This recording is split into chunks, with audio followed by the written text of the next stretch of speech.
मैं विचार नहीं हूं, मैं चेतना हूं। तांत्रिक उपनिषदों और गीता की दृष्टि से सबसे पहले स्वयं से एक प्रश्न पूछो।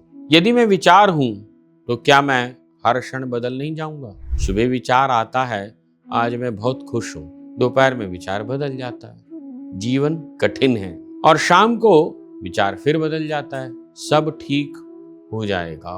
यदि आप वास्तव में विचार होते तो दिन में अनेक बार आपका अस्तित्व बदल जाता, परंतु ऐसा तो हो नहीं रहा। बदलते विचारों के बीच भी एक अनुभव निरंतर रहता है, मैं हूं। यदि मैं हूं, चेतना का प्रथम अनुभव ही मैं हूं है।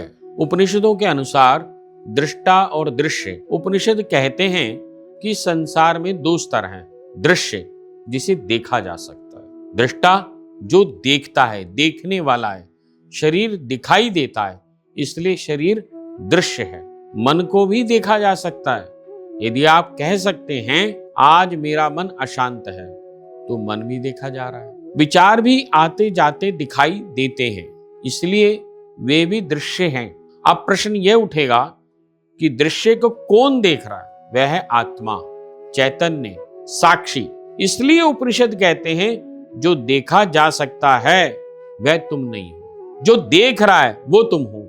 जैसे मैं मोबाइल देख रहा हूं, पर मैं मोबाइल नहीं हूं, मैं देखने वाला हूं। मोबाइल को मैं देख रहा हूं, ये ऑब्जेक्ट है, मैं सब्जेक्ट हूं। इसीलिए गीता के मनोविज्ञान में भगवान कृष्ण अर्जुन से युद्ध भूमि में केवल युद्ध की बात नहीं कर रहे हैं, बल्कि मनुष्य के भीतर चल रहे युद्ध की भी बात कर रहे हैं। अर्जुन के मन में विचार उठते हैं, मैं युद्ध नहीं करूंगा, यह पाप होगा, मेरे अपने लोग मर जाएंगे। कृष्ण इन विचारों से विवाद नहीं करते। वे अर्जुन को उसके वास्तविक स्वरूप की याद दिलाना शुरू करते हैं। अशोचानन वशोचस्त्वम प्रज्ञावादांश भाषसी। तुम जिन बातों पर शोक कर रहे हो, उनका कारण तुम्हारी वास्तविक पहचान का भूल जाना है। कृष्ण का संदेश समस्या विचार नहीं है, समस्या विचारों के साथ तदात्म्य पहचान है। तंत्र क्या कहता है, अब इसके बारे में बात करते हैं। तंत्र कहता है विचार शत्रु नहीं है। यदि विचार शत्रु होते तो शिव ने मनुष्य को विचार शक्ति क्यों दी? तंत्र के अनुसार विचार शक्ति शक्ति की अभिव्यक्ति है।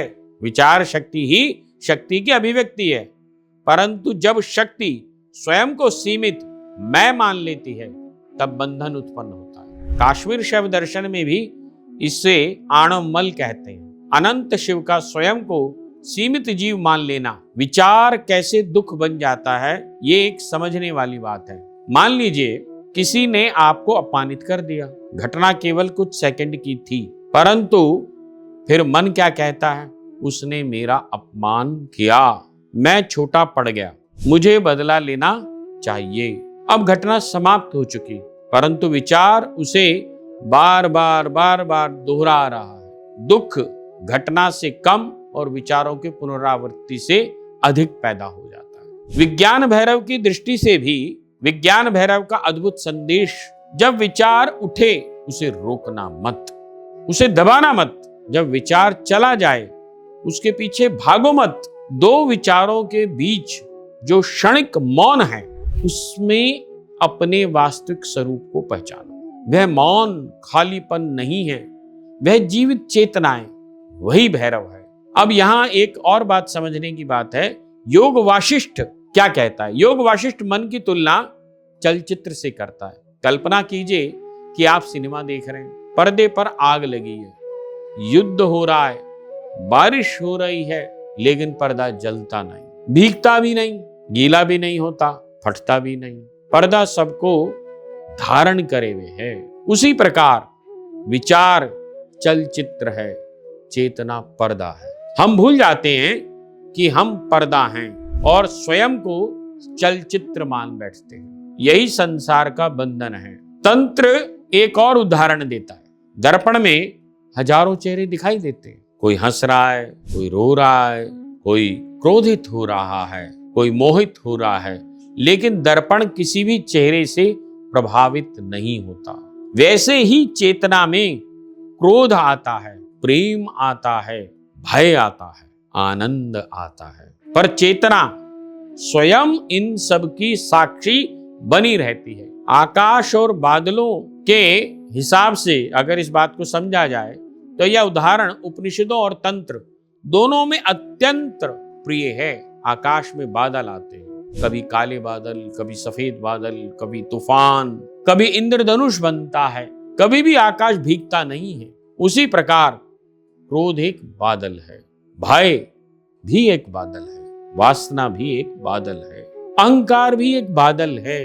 तुम बादल नहीं हो, तुम आकाश हो, तुम चेतन हो। काश्मीर शैव दर्शन के हिसाब से भी एक बार समझते हैं। काश्मीर शैव दर्शन एक कदम और आगे जाता है। वह कहता है विचारों को नष्ट करने की आवश्यकता ही नहीं है, उन्हें पहचानने की आवश्यकता है, उन्हें जानने की आवश्यकता है। विचार भी उसी शिव चेतना की अभिव्यक्ति है। जैसे समुद्र से लहर उठती है और समुद्र में ही लौट जाती है, वैसे ही विचार चेतना से उठते हैं और चेतना में ही विलीन हो जाते हैं। जब साधक ये अनुभव करता है तब वह विचार का दास नहीं रहता, वह उनका स्वामी बन जाता है। आज के जीवन में इसका महत्व बहुत अधिक है।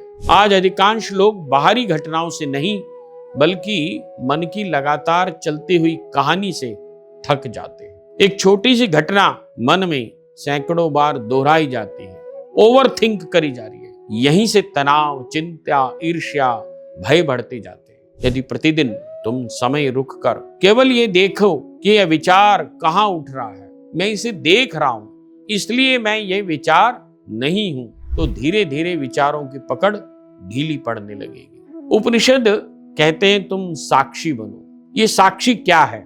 साक्षी मीन्स कॉन्शियस बनो। गीता कहती है समत्व में स्थित होकर मन का उपयोग करो, उसके दास मत बनो। योग वाशिष्ठ क्या कह रहे? मन ही संसार है, मन का अतिक्रमण ही मुक्ति है। काश्मीर शैव तंत्र कहता है तुम सीमित जीव नहीं, स्वयं शिव चेतना हो। विचार उसी चेतना की तरंगे हैं, उन्हें अपना स्वरूप मत समझो।